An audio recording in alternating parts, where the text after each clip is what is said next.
आज मैं आप लोगों के लिए बहुत ही बेहतरीन टिप्स लेकर आई हूँ जो आप लोगों के लिए बहुत ज़्यादा यूज़फुल होंगी और आप लोगों के साथ साथ मनी सेविंग भी होंगी। तो जो सबसे पहली टिप है ना वो मेरे इस शर्ट को लेकर है। अक्सर हम लोग जब मार्केट से न्यू शर्ट्स लेकर आते हैं और जब उनको प्रेस करते हैं ना तो उस पर इस तरह का जो है ना वो लिखा हुआ होता है और जब हम इसको प्रेस करते हैं ना तो वो प्रेस के साथ ही चिपक जाता है और सारी आप लोगों की शर्ट जो होती है ना वो ख़राब हो जाती है।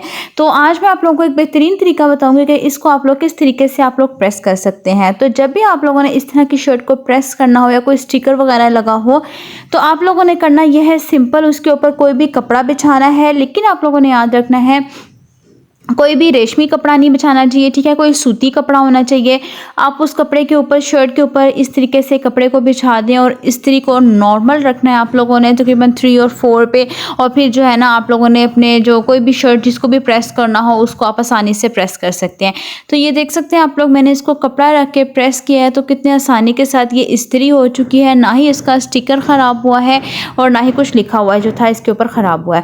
तो अब चलते हैं अपनी अगली टिप नंबर 2 की तरफ। ये मेरी सॉक्स को लेकर है। जब भी हम क्या करते हैं कपड़े वगैरह धोते हैं और सॉक्स के जो होते हैं ना पेयर सारे वो ख़राब हो जाते हैं, मतलब कि एक गुम जाता है, दूसरा जो होता है ना वो इधर उधर पड़ा रहता है। तो आज मैं आप लोगों को बताऊंगी कि किस तरीके से आप लोग जो है ना बेहतरीन तरीके से सॉक्स को आप लोग घर पर समेट कर रख सकते हैं बिल्कुल सही तरीके से। तो करना यह है, सॉक्स को इस तरीके से आप लोगों ने रखना है ऊपर नीचे इस तरह से, और जो ऊपर वाली सॉक्स होगी पहले आपने उसको फोल्ड करना है, रोल करते रहना है इस तरह से, और फिर जो नीचे वाली सॉक्स होगी उसको भी इस तरीके से आपने रोल कर देना है। जब आप दोनों सॉक्स को इस तरीके से रोल कर लेंगे ना, फिर आप में जो नीचे वाली सॉक्स होगी ना उसको इस तरह से उसके ऊपर ही फोल्ड कर देना है। तो ये सॉक्स जो होंगी ना आराम से फिर पड़ी रहेंगी और जो है ना खुलेंगी भी नहीं, ना ही इधर उधर इसका पेयर होगा। तो इस तरीके से जो है ना छोटी छोटी टिप्स को आप ट्राई करते हुए अपनी लाइफ को बहुत आसान बना सकते हैं। तो ये देख सकते हैं आप लोग, इस तरीके से अपने सॉक्स को जो है ना अपने कबर्ड में रख देना है। तो अब चलते हैं अपनी अगली टिप नंबर 3 की तरफ। ये मेरे लाइटर वगैरह को लेकर है। अक्सर हम घर में इस तरह के लाइटर यूज़ करते हैं और जब हम इस्तेमाल करते हैं ना तो वो अचानक से जो है ना जलना बंद हो जाते हैं। तो ये देख सकते हैं वो इस वजह से कि इस तरीके से चलते हैं। तो आज मैं आप लोगों को एक तरीका बताऊंगी।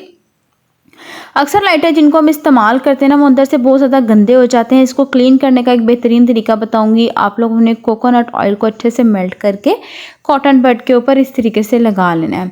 लगाने के बाद जी आप लोगों ने जो है ना इसको अच्छे से अंदर से क्लीन करना है। जिस तरह से मैं इसको क्लीन करूँगी, इतनी ज़्यादा इसके अंदर डस्ट पड़ जाती है और ये बहुत ज़्यादा गंदा हो जाता है, जिसकी वजह से जो हमारा लाइटर आता है ना वो चलना बंद हो जाता है।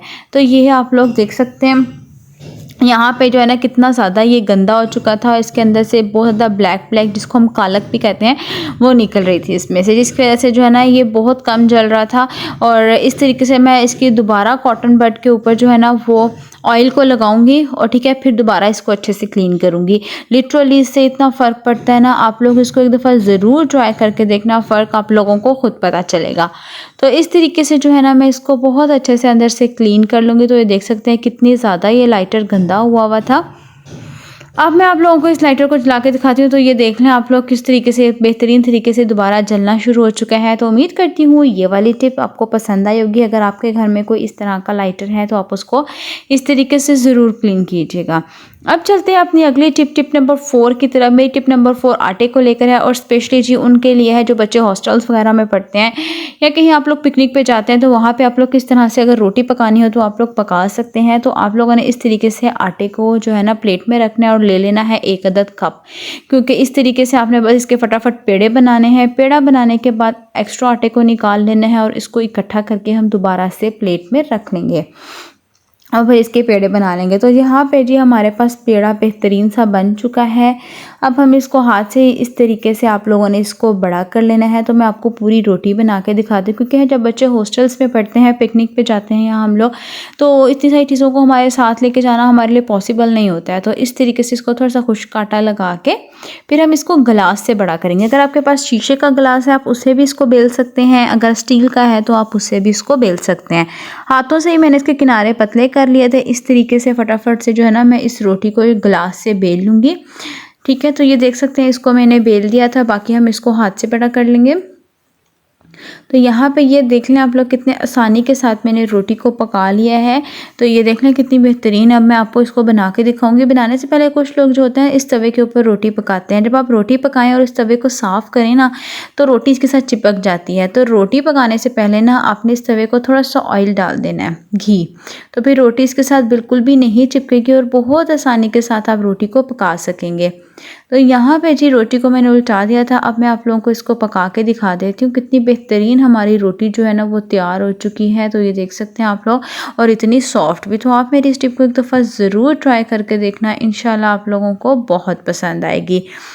तो ये जी अब चलते हैं अब अपनी अगली टिप की तरफ, टिप नंबर 5 की तरफ। ये जो मेरी टिप नंबर 5 है ये मेरी है जी। अक्सर हमारे वॉशरूम में क्या होता है कि बहुत ज़्यादा स्मेल आ रही होती है। किसी किसी के वॉशरूम का जो होता है ना वो गटर वगैरह का मसला होता है, उसमें इतनी ज़्यादा स्मेल आती है कि पॉसिबल ही नहीं होता कि बंदा उसको जो है ना वॉश भी कर लेता है अच्छे से वॉशरूम को, लेकिन फिर भी स्मेल नहीं जाती। तो उसके लिए आप लोगों ने लेना है 1 चम्मच मीठा सोडा, 1 चम्मच नमक और फ़िनाइल की गोली को मैंने अच्छे से पीस लिया था, उसका पाउडर बना लेना है।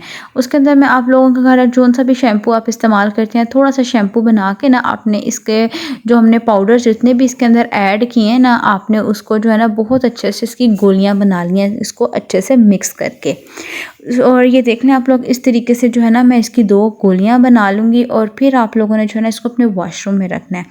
रखना कैसे, आप लोगों ने कोई भी अपने एक्स्ट्रा डब्बी ले लेनी है। तो यहाँ पे मेरे पास विक्स की डब्बी थी, उसको आप लोगों ने ले लेना है और इस तरीके से ऊपर से जो है ना एक्स्ट्रा जो आपका ऊपर रैपर होगा उसको कट कर देना है और फिर आपने इसको डाल देना है इसके अंदर।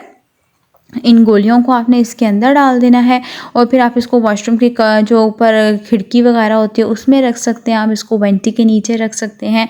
लिटरली जितनी स्मेल होगी वो ख़त्म हो जाएगी और वॉशरूम में से स्मेल नहीं आएगी।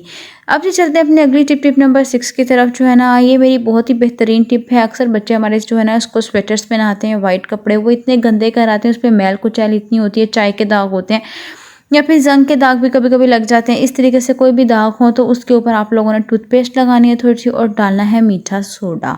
मीठा सोडा डालने के बाद जो है ना आपने इसको जो है स्कॉच ब्राइट से अच्छे से आपने इसके ऊपर लगा देनी है। तो यहाँ पे जी इसको बस इसके ऊपर आपने लगाना है और आधे पौने घंटे के लिए इसको छोड़ देना है, ठीक है। तो यहाँ पे मैं इसको लगाने के बाद आधे घंटे के लिए इसको छोड़ दूँगी। तो यहाँ मुझे आधा घंटा हो गया था। फिर आपने इसको गर्म पानी से धोना है। आप लिटरली इसको जैसे कि आप लोग धोएंगे आप लोग फ़र्क खुद आप लोगों को पता चलेगा, आपका स्वेटर बिल्कुल क्लीन हो जाएगा। अगर कॉलर गंदी है तो इस तरह आप कॉलर पे टूथपेस्ट लगा के थोड़ा सा मीठा सोडा डालें, कोई रगड़ने की ज़रूरत नहीं है और कपड़े जो होंगे ना वो नीट एंड क्लीन हो जाएंगे। तो ये आप लोग देख सकते हैं ये स्वेटर कितना अच्छे से देखें साफ़ हो चुका है, सारे मैल कुचैल सारे दाग धब्बे दूर हो चुके हैं। तो उम्मीद करती हूँ आज की वीडियो ये पसंद आई होगी, छोटी छोटी टिप्स एंड ट्रिक्स। तो अगर आप लोग मेरी कोई टिप भी ट्राई करते हैं तो मुझे कमेंट बॉक्स में ज़रूर बताना।